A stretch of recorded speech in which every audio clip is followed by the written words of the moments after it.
ఇప్పుడు కళ్ల ముందు కనిపిస్తున్న ఆలయం మరికొన్ని గంటల్లో ఉండదు. ఆ ఆలయంలో మహాదేవుని దర్శనం కావాలంటే గంటలు గంటలు ఎదురు చూడాల్సిందే. సముద్రుడు దాచి ఉంచే ఆలయం అది. నిష్కలంక మహాదేవునిగా పిలువబడతాడు ఇక్కడ పరమేశ్వరుడు. గుజరాత్లోని భావ్నగర్ కు 23 కిలోమీటర్ల దూరంలో కొలియాక్ సముద్ర తీరం ఉంది. ఇక్కడికి ఉదయం పూట ఎవ్వరు వెళ్లినా ఆలయం ఉందన్న విషయం ఎవ్వరూ కనుక్కోలేరు.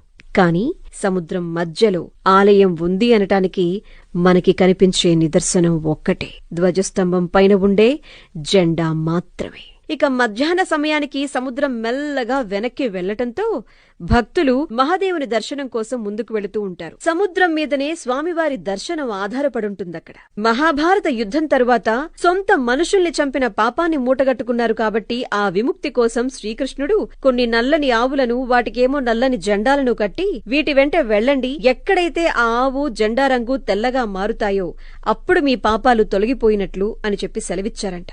ఆ విధంగా పాండవులు రోజులు తరబడి